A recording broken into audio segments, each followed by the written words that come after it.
Hey, hey, movie maniacs. My name is Sky, and that guy on the other side of the screen, that is Dusty, my brother, my natural brother. It's good to see you, Dusty. I have a question for you. Actually, more of a statement. This movie, you're a gun nut. You love guns. This was right up your alley, right? It it sure was. I absolutely loved it. And Chris Helmsworth is he's phenomenal. And he's so pretty. I mean, and he's so like buff and he's so like he's an awesome dude. I bet he's the type of person that you or I would be like, "Hey, let's go hang out with Chris." Yeah, let's go hang out with Chris. At least it Yeah. seems like that in all of his movies. Man, I did not know anything coming into this movie, had no clue what was going to happen, didn't know anything of the story because you and I, we don't watch trailers, which we could strongly always recommend to every single person. Never watch trailers. Movies are so much better when you don't watch trailers. But in watching it without knowing anything, I had a really enjoyable time, and the action in it was really good, which I do eventually want to get into on how they actually did the firefighting, did the hand fighting, and all that sort of stuff. But I loved the action. I loved all the firearms. I loved everything about it. What about you?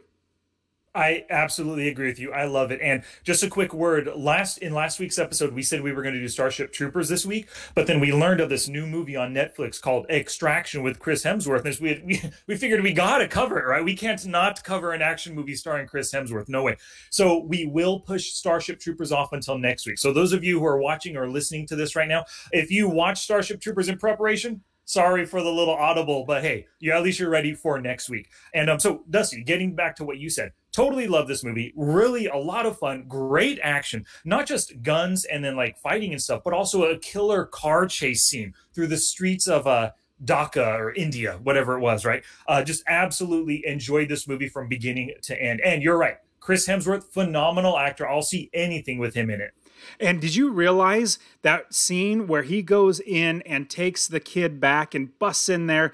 That is literally all, it seems like it's all one take. I mean, I'm going to go back and watch it again because it was so phenomenal when I realized, dude, this is like one take. I love going back and watching one takes, just the cinematic, how hard it is to cinematography, whatever you say, like to actually shoot it in film to make it look as phenomenal, how much practicing it took. Like, loved every bit of it, just like other ones. I know Daredevil had a phenomenal fight scene that's all one take. We know 1917 was all one take, or it made it look like it was. Oh, it's love that type of filming. But yeah, the car chase, them getting hit by cars. Oh, it was unbelievable at times, kind of like Commando at times, where they're literally shooting everybody, and it's not as bad as Rambo though, where it just shows him Rambo. Actually, everybody looking at the if you saw the thumbnail for this YouTube video, if you're watching, remember,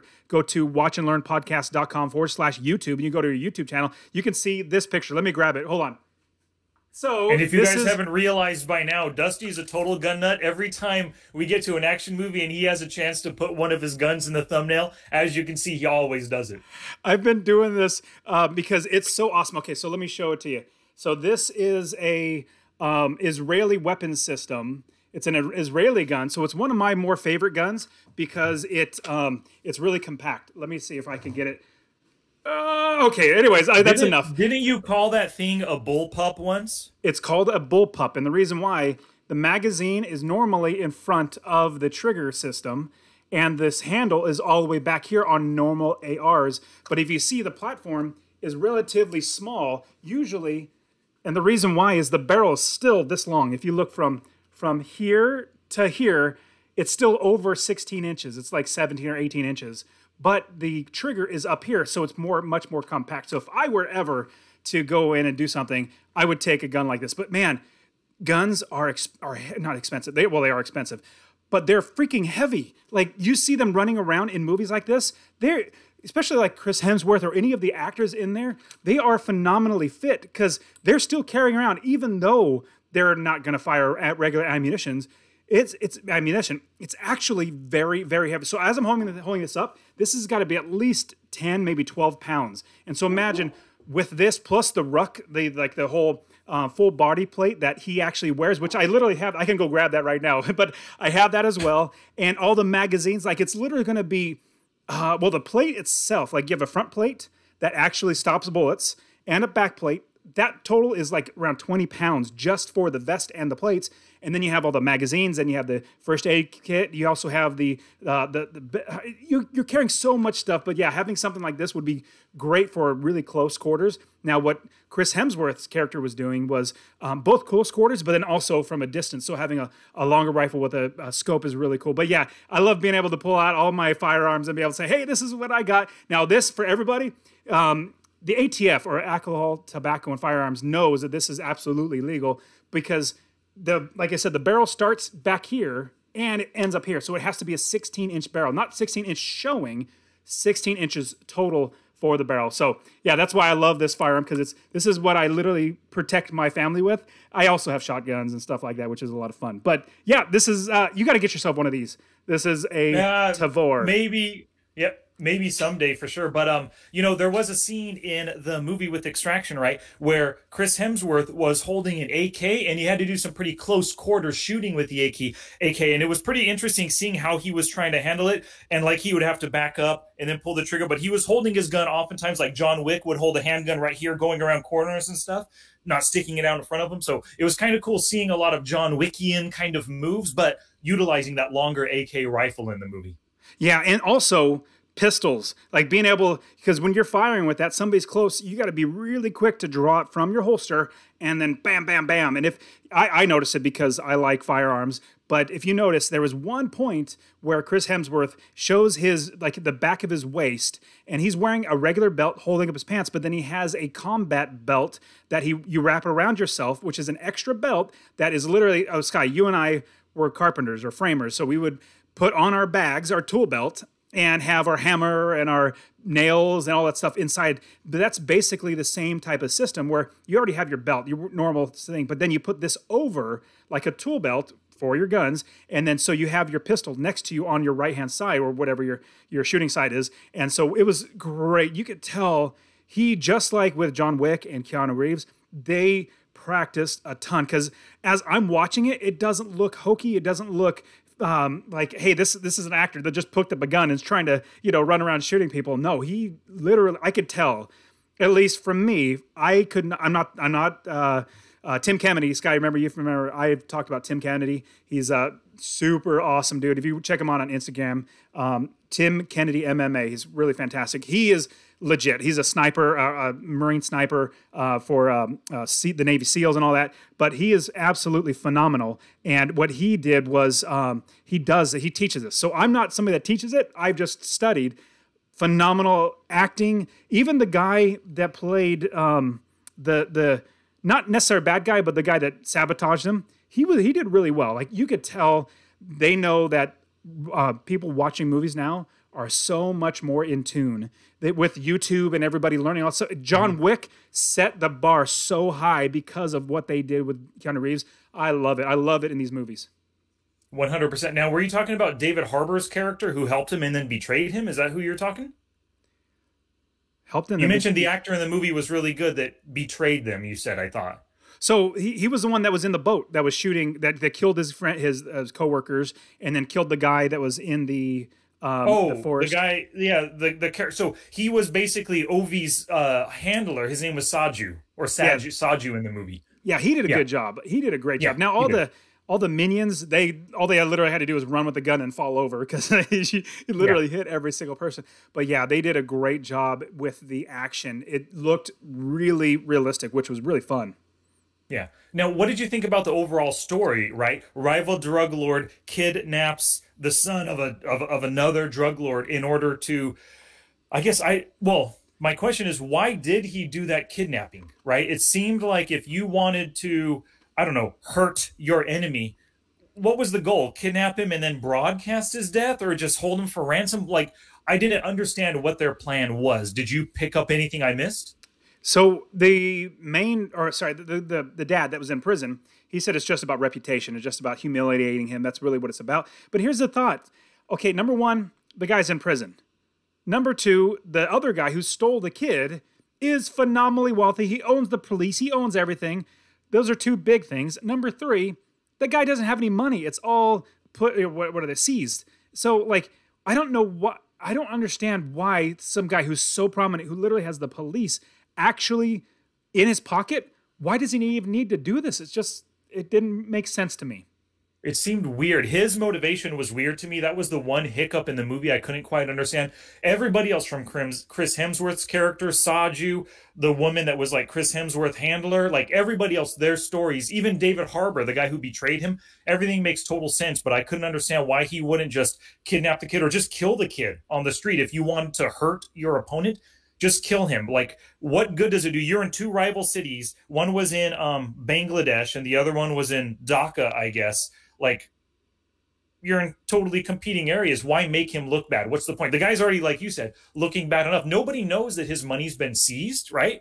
Because they think that they got the money to pay and they were expecting that payment before they delivered the kid. But that guy's already, he's pretty much screwed at this point. His reputation's down in the dumps. Why do you care about that, you know? Yeah, I agree. That was a little bit of, I guess, of a hiccup or somewhat of a, like, I don't understand that motivation for the bad guy to actually do this. But I quickly got over that when it started, the action started taking off. And Chris Hemsworth walking, I thought he was going to go away after he went and saw Proof of Life and everything. I thought he was literally going to go away, plan, and then come back. But literally, that was like, no, while they're walking away, I'm going to break out, get back in there, and take them out. And especially you have the sniper that's picking people off, which is super, super cool. Yeah, that was awesome. Now, did you know that sniper? He is played by Sam Hargrave, who's a longtime writer, maybe not writer and director, but longtime stuntman, longtime actor. But he also directed this movie, that guy with the big beard who was the sniper. Very cool. And did you also know who was a producer, who was a big part of this as well? Yes, it was Agbo Productions, which I learned maybe like a year ago or so, is the Russo brothers, Joe and Anthony Russo, who did Avengers Endgame, all the Captain America movies. But they created this company, and then Joe Russo actually wrote the screenplay for this as well. And I think that's one reason why it was so solid. Everybody seemed to have good motivations, other than the one that we already mentioned. You know, they had a good production team behind it. Yeah, and when I saw the Russo name, I was like, I know that name. It's kind of like Peter Jackson. Back when the Lord of the Rings came out, it's like you just, Peter Jackson, there's Peter Jackson's name, and you kind of go along with it every single time. That made it fun, and I was like, man, I understand. It's a small world when it comes to making movies, but it's really interesting now with Netflix buying movies or paying, saying, yes, go ahead and produce a movie. We will pay for it and we will put it on our platform. It's like, oh my goodness, what in the world?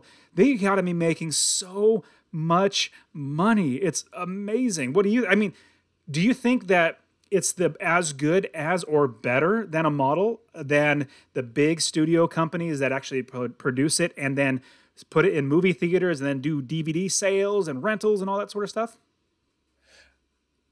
I've never really looked into the financial model of these, but it makes total sense. My guess is just in the US, I know Netflix is worldwide, but I mean, if they're charging me $12 a month, I think I pay 12 or $13 a month. I guarantee there's got to be at least 30 million households that get this, right? I mean, that's 30 million times $12, and around the rest of the world, they have to have at least 50 million more people subscribe. They're making money hand over fist. Now, they're forking out a lot of money to make a movie with the Russo brothers like this and get Chris Hemsworth and all the other movies and stuff they do. They're paying a pretty penny. But my guess is they're making way more money than all of your standard Universal and whatever other movie company out there now. Yeah, they don't have very much overhead. I'll give you an example. With an overhead, you're going to have so much actual production. You're going to have lots. You're going to have, just in Netflix in general, I mean, it's a technology company. So servers are their overhead, servers and employees. They don't have huge production companies, office spaces, and all that stuff. Now, they very well could eventually get there, but just the economies of scale, you have the ability to do everything virtually. It's so much cheaper. I'll give you an example with if you create and sell a course. Like, let's say you want to teach somebody how to plant your vegetables in your garden, in your backyard. You create a course and then you sell it. Well, that course literally costs, I don't know, maybe $50 a month to host and get people in there and all. So that's really, really cheap. But if you get, let's say, 100 people giving you $10 a month, that's $1,000 that you're going to be making every single month. And you're only paying $50 for it. Similar type of model with Netflix. You're having a lot of people being able to have access to it, and you are only paying that money up front. So I think it's amazing that I guess technology is changing and moving this. It's always been the big companies like Paramount and whatever, if they can barely break in. I remember when Miramax came into the picture, but now it's smaller companies that are able to do this. Yeah, for sure, man. Things are working out well, and it's not only Netflix, but HBO does this kind of thing where they get shows from other people. They pay for the creative, right? Amazon does it with Amazon Prime. It's like the new model. Even Disney Plus is getting into this whole subscription based thing. Speaking of Disney Plus, I was going to get it, and I'll still get it, but I'm just waiting. And we're probably gonna have to wait longer because this whole COVID thing. But as soon as the new Marvel TV shows come out, like the Bucky and Captain America or the Bucky and Falcon show, the new Scarlet Witch show, all that stuff. When that comes out, then I'll finally get Disney Plus. But I don't even have cable anymore. I don't even watch regular TV. All I have is Amazon Prime, YouTube, and Netflix. That's all I need.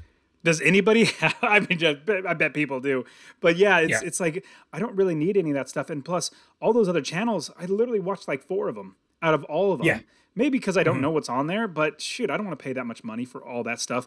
Now, getting back to the movie, as we're going through the process, or going through the storyline process of actually watching the movie, seeing them do the extraction, love the breaking out of getting him breaking out. And that was really, really cool, going through the forest or the jungle and then getting to the boat. Now, do you recall how they would know, or how the handler would know that that's the whole setup and go to the boat and actually sabotage the boat and kill them and then take the kid? You mean how Saju would know their plan? My guess is maybe they filled him in, or maybe he knew what the number one extraction route was from the city. It's going to that, and maybe he just looked for a boat with some foreigners on it, found the boat. See that was unexplained. But he was in the boat before they got on there. Like, he didn't get on, tiptoe in. At least we don't know. Tiptoe in when they're not looking. Get down there, make that. So I just didn't like that. That was one part that I was like, how in the world did he have privy? How was he privy to all that sort of stuff? I get it now that he was planning this from the beginning, but how do you know what they're going to be doing? They're not going to tell anybody this is exactly where we're going to be. So I thought that was a big miss, or at least I didn't catch any way of how he would have known that. Yeah, I agree with you. I didn't catch that either. Seems like a miss on their part. But I guess there's easy ways to explain it. And if you want to make the movie a nice runtime, you just chop out a quick 1 minute where he figured out where they were. What's the point? The fact is he's there, and then now he ruins their plans and everything. But that got me to my initial Monday morning quarterback. And it was, where did it go here? There should have been some kind of down payment made, or some kind of like escrow for doing this kind of work. Like, you're putting your life on the line. The other 3 guys, by you, I'm talking about Tyler, Chris Hemsworth's character. Those 3 guys, the 2 on the boat and the sniper, all their lives were on the line, right? They didn't get some kind of down payment, or like $10 million wasn't sent to some accountant in escrow, that kind of thing. That's kind of a bummer. That seems like an oversight from my perspective.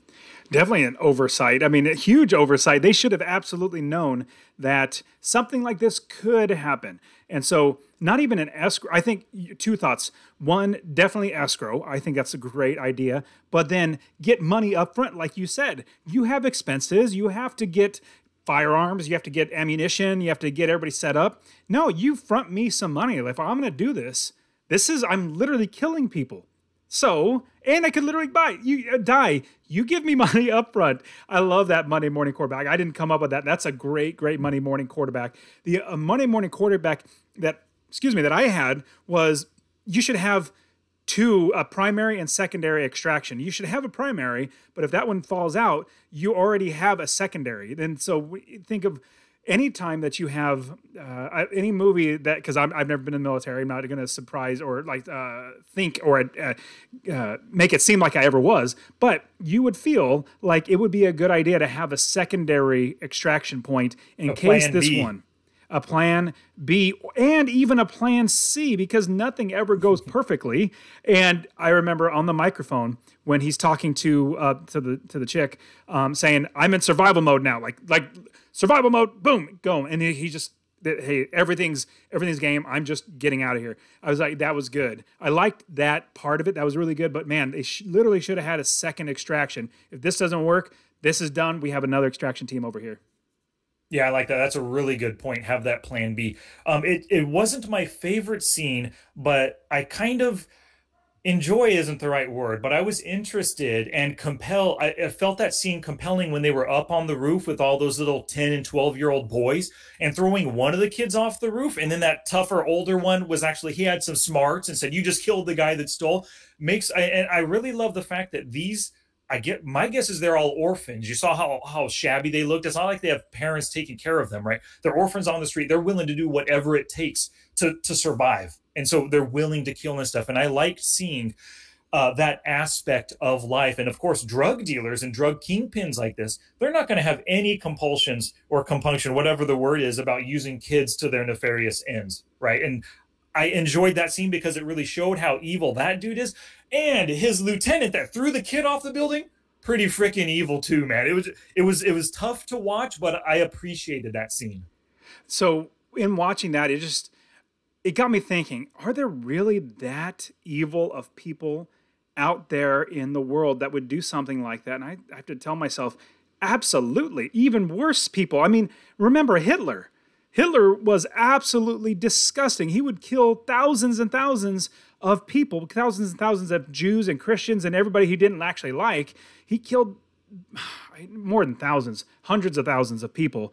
And thinking of Hitler being a socialist, like he literally was a socialist. He's a national socialist that killed lots of people. So there are many, many other people. You have Mao in China literally killed hundreds of thousands of people. You have Che Guevara, he was literally killing his people out, I think in like Southern America or something like that.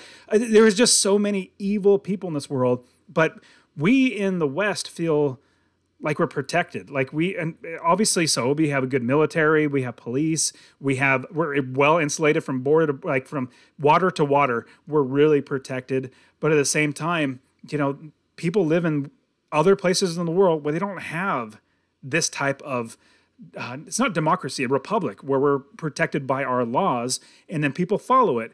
And there was one thing, I can't remember where I heard it, but so in Russia, there was, back in like the 80s, there was right after the Cold War fell and all that sort, or Cold War went down, the wall fell, one of the prime ministers of Russia, or somebody high up in Russia, came over to America, flew in, and they were going somewhere, I can't remember what it was, but it was like middle of the night, maybe like 11 p.m., and they were driving with this official, this big head guy inside the car, and he was amazed, absolutely amazed. He said, "This is like middle of the night almost, and there's nobody on the streets. We're stopping at red lights and waiting when there's nobody else on the road. And other people, when I see somebody else, they are also stopping because they know it's the right thing to do. It's the law. In Russia, they just go right through it because it's like, we don't care about the laws. Nobody's here to stop us. And so it's just, we're pretty well insulated here in the West. What do you think? Yeah, totally. In Mother Russia, red lights run through you. That's how they work over there. But yes, we are insulated and we're protected over here. And that's what makes sometimes seeing those kinds of scenes so, they bring out that emotion in you and you're kind of like disgusted. That's not the right word. You're compelled by it, but at the same time, you're, oh my gosh, I can't believe. But then you've got to realize that, that kind of stuff does happen in the world. The world's full of bad stuff, but lots of good stuff as well, right? I pick up all my dog's poop out there. I'm a pretty good model human being right here. So you can see two spectrums here. Evil drug lords throwing kids off and then Sky picking up his dog's poop. So, we got both spectrums on this one. But you said earlier you wanted to talk a little bit about the stunts and the action in this movie. And I absolutely loved it. You were talking about a scene where grabbed the kid going through the forest, and then he got ambushed by Saju. But my favorite scene was when he got back into the city. The car chase happens. They're going through buildings and everything. That was incredible. That was also, it felt like one long cut as well, following Tyler along with Ovi through the streets and stuff. And I was just blown away by how exciting it was. I was on the edge of my seat that entire time. Yeah, it was just the way that they filmed it is just so enjoyable. And you feel... what's Chris Hemsworth? What's his character's name? Tyler. Tyler. Yeah, Tyler. He doesn't look like a Tyler. He looks like a Brad. But but you can feel him getting hurt. You can feel him getting tired and beat up. And I mean, honestly, I think Chris Hemsworth is a great actor. I think he's better than I actually gave him credit for in the very beginning when I saw him in Thor. I thought, oh, he's a good looking guy. He's really buff, tall, and he's a tall drink of water. And I was thinking it was a throwback, a reference to Tombstone, if you remember that. Do you remember that reference? Yes, I do. Good for you. Okay, I'm glad you're picking up on it. So he's really good at portraying whatever character he's in. And so right now, I was really enthralled. Now, with him having flashbacks to his kid, is that the reason why he kept sticking his neck out for this one, young kid that is his friend who he had to actually kill, or the kid killed, actually said, it's a drug dealer's kid. Is that why he went through this? I'm thinking so, right? He felt like he failed his son. His son died of something he couldn't control, leukemia or lymphoma, I think he said. But he was probably off in Afghanistan, or probably not even Afghanistan. He's a mercenary in this one. He probably left the Australian Armed Forces well before this. He's probably been a mercenary for years. He was probably off getting paid doing something instead of protecting the country when his kid died. So he probably feels a ton of remorse. And this is probably a way, even if it was just kind of like subconsciously in the back of his head, it's a way for him to kind of redeem himself for missing out on his own son's death, to saving this new kid right here, right? So I think that and he's probably just a good person. Although you say he's a good person, but throughout the entire movie, he's killing cops and army guys. Now, they might be, I don't know, they might be kind of bad guys in a sense that you can buy them off and maybe they're doing things they shouldn't. But for the most part, he doesn't know that they've ever done anything bad. They could be a good cop just given orders to go find this guy, and he's killing them. So I was kind of a little iffy on his morality because of that. Oh no! Well, being a mercenary, you don't have morality. You try to think you're doing it for a greater good. No, you're getting paid to kill a bunch of people to take this guy back now, or this kid back. I completely understand kidnapping and having somebody for ransom is horrible. You absolutely should not do that, but you can't. It's not necessarily justifiable to. Well, I don't know. Go in there and kill 50 people to take him back. Yeah, for money. Yeah. Now here's a thought. Would you have killed all those kids that were in the street that were attacking you if you were him? No, I like how he responded by not killing them, just kind of beating them and putting them out of commission instead of killing them. So I would like to think I would do the same thing, although I would never even be caught in that scenario. I wouldn't be caught, like I'd be better than him. I couldn't be a mercenary for the life of me, No, I know I couldn't be. Now, if I was protecting like my family, I would do everything I could. I know you would too. Different story. Now, when you said caught in the street, reminded me what I didn't like about that whole scenario. Can you think of what it is? How in the world was there a motorcycle with those kids sitting there?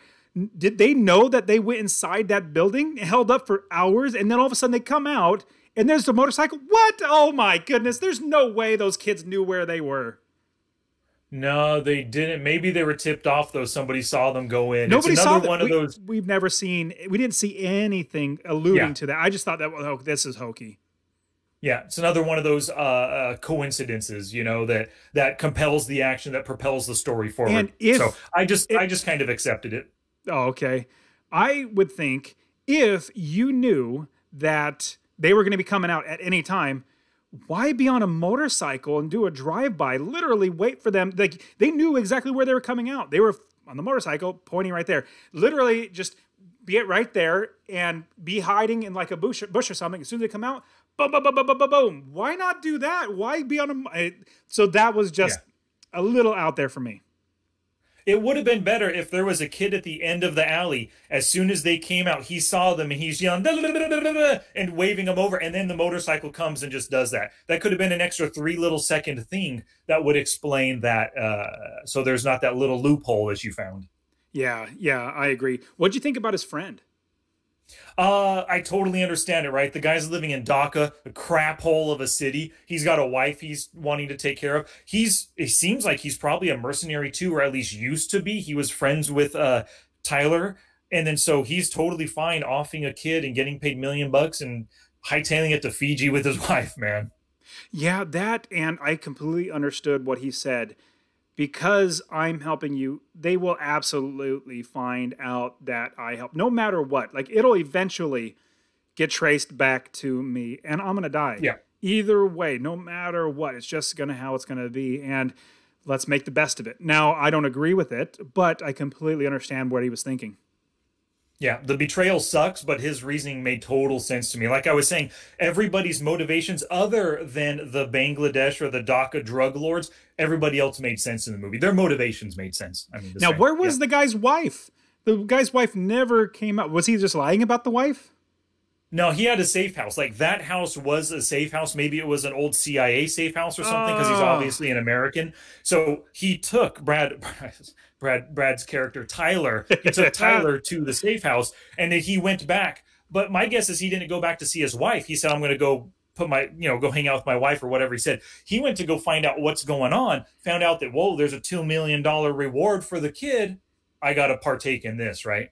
Yeah, absolutely. Okay, that makes sense. Because I was like, it seems like that's his house. And where's his wife? There's a gunshots. And like, what's going on? Mm-hmm. So that makes a ton of sense. Yeah. But, I really like that scene because it gave me one of my lessons, and I really loved it, right? Ovi was laying in bed talking to Tyler, and then Ovi says, you drown not by falling into the river, but staying submerged in it. And that's absolutely true. Anything that happens to you bad in life, if you allow yourself to sit in it and wallow in it, it's just going to ruin you. It's going to ruin your outlooks, your happiness, how you live your life. If you let that one bad instance drag you down, right? Drown you in it. But if you get up out of the water and move on with your life, you're not going to drown. So that was my the first lesson. I loved it from that scene right there. That's a great lesson. I didn't pick that up for some reason. They didn't grab to me, but yeah, you're absolutely right. It's not by falling. And I like how that plays into the beginning, the middle, and the end, like the water, the whole series of events with the water, him falling in the water. I thought that great. So what I learned was, one of my lessons was, you will not die if you jump off of a 136 meter or 130 meter cliff. You won't die, especially if you're Chris Hemsworth. You'll be fine. Yeah, for sure. And I really like, you just now mentioned it. They started the movie with that. Midway through, we see that, or we hear that. And at the end, we see the kid himself do it. I always love how in movies, like you mentioned 1917 at the start of this, they started with him leaning up against a tree. They end with him leaning up against a tree. I really like it when movies do that circular, I don't know, when they come back to the beginning in some way. And I really appreciated that. Now, speaking of the ending, you saw what looked like it might have been Tyler fuzzy in the background. Do you think that was Tyler? There's no way. It would be stupid if it was not Tyler. And the reason why I agree. Yeah. The reason why I say that is because the movie's all about Tyler. We know it's 100% about Tyler. Then we don't see him actually die. We see him fall in the river, and then it's alluding to, hey, I'm looking over and I don't see him anywhere there. So that's alluding to the fact that he is possibly alive. So yes, 100%. No, it's funny when he gets shot in the neck and he falls off. I literally thought, I wonder if they're going to have a part 2. But then when I saw him pop up out or be there in the background, I was like, yes, there's more than likely should be a part 2. I literally thought his handler, that lady, I thought she was bad. As soon as the boat was getting taken over, I was like, oh, she's bad. But see, that's the reason why, because I had no clue, no knowledge, and it feels like I'm stupid in a sense because I was never let on to the fact that somebody could possibly have something on this other than her, and so that's why I just feel like I was tricked in a sense because I literally thought it was her because she's the only one that among the other people, but she was the only prominent person that could potentially sabotage this in the storyline. So that's why it was just kind of little hokey, but so yeah. What's interesting before you go on, she was the only one that seemed to have the operational knowledge. But while we were watching it, I was watching it with my wife Denise, of course, and she said, "Who do you think that guy is?" I bet it is Saju. Like she knew it was him because she remembered from the prior scene he was talking to his wife and said, I know what needs to be done. I can do this. And so she put 2 and 2 together and said, oh, he actually is a mercenary himself or has military training. Because like when you first see him, he's wearing a suit, seems like a businessman kind of a thing. And then so she put it together. She wasn't tricked at all. I wonder who that could be. I had the same thought that you did. I was like, who in the world could this be? Until I saw his, oh, come on. That's really... How in the world did he know? I literally thought that when I saw his face. How did he know anything about... Oh, yeah, that was a big hole for me. So gotcha. Thinking about lessons, the next lesson that I have is you need to be prepared. And what I loved about was everything that he had, Tyler, when he was extracting, he had the vest, he had now being able to fight. That's a whole nother preparedness level that you have to do a lot of training for. But there's other preparedness that you can do is literally be prepared with items that you can purchase. Everything from a tactical plate carrier and firearms and things like that, and train with those, be very, very responsible with those. But you can literally have those and be able to provide or protect yourself in some case. And so that's why I like to be a little more advanced prepared. Now, what's funny, I watched a quick little video. It was hilarious about like conservative preppers and liberal or progressive preppers. So this was a funny video.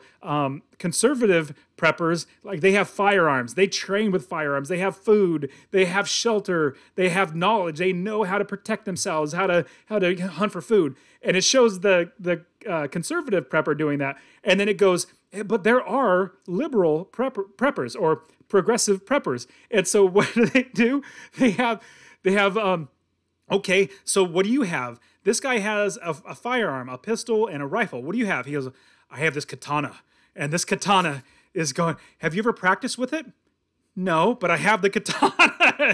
It's like, okay, now what else do you have? Well, do you have like prepared food? Do you have food stored away?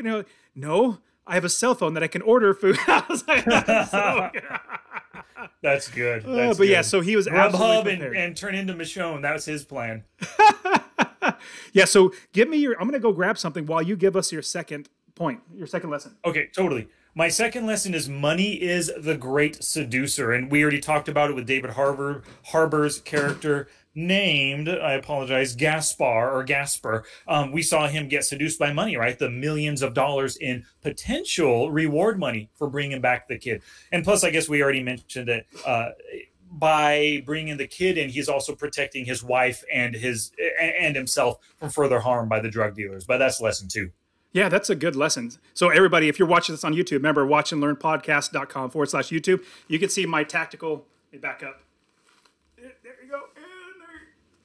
So yeah, you can see my tactical plate carrier. So there's literally a 20-pound plate inside of here and then one on the back. This is just about the exact same thing that Chris Hemsworth's character is carrying. Now the plate, more than likely Chris is not carrying a 20-pound plate, but literally if you're going to have something like this, this will stop bullets that are going to go to your heart. So being prepared, having something like this. Now this literally costs like $200 for this plate carrier.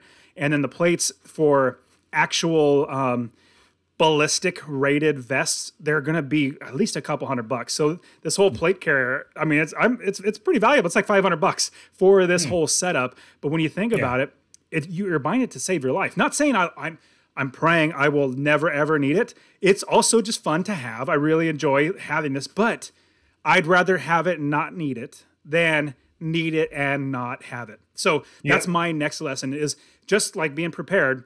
I'd rather think ahead and be proactive. I love being proactive, not reactive. I hate being reactive because when you're reactive, your options are so limited. When you are proactive, you have loads and loads of options. So now I'm proactive where I have firearms, I have ammunition, I have things like that just because you never know what's going to happen. I'd rather have it and not need it than need it and not have it. Totally. Love that lesson. And that kind of dovetails into my third lesson. It's that backup and support is critical, right? He could not have survived without his team behind him. If he went in there by himself, he would have failed miserably, of course, right? You need eyes in the sky, people, giving you layouts and, whatever. You need that backup and support. Now, that's for a military operation. But if you're like you and I, we're entrepreneurs, we need the support of our friends and that of our family, right? If we have them backing us up, helping us make better decisions, just giving us that emotional support that we need, we're better able to succeed in our life's endeavors. That's a great point. I completely agree with that. The more people that I network with, the more people that I work with, obviously family, everybody that you have that can help you and you can help them, the better life gets and the better things come. So in my online business and everything I do in my online business, I've got a couple other, like 3 other guys in a mastermind together. I found 3 guys, like, you know what? All of us have different, not necessarily personalities, but like gifting and different ways that we do business. Let's all get together, once every couple of weeks and talk about how we're doing our business. It's called a mastermind, and help each other out. And that's been super, super beneficial. I've learned so much, and I've been able to help other people. So I think that is terrific. So my last lesson is when, and let me play it out. So Saju is killing the guys on the boat, then killing the guy with the sniper rifle, then going down towards Tyler and the kid. What's really interesting is Tyler gets on the radio with what's her name, and she says, there's one person closing in on you. You literally, like this, it's hunting 101. You do not move. If you move, they will see you. If you have the absolute advantage. You just sit there and you wait. When you see movement, you wait until they get closer. Then they get closer and then closer. Then you shoot them. That's literally hunting 101. And so that's why I did not understand why they took off running. That was like the dumbest thing you could have done. If you literally, this could have changed the entire trajectory of this.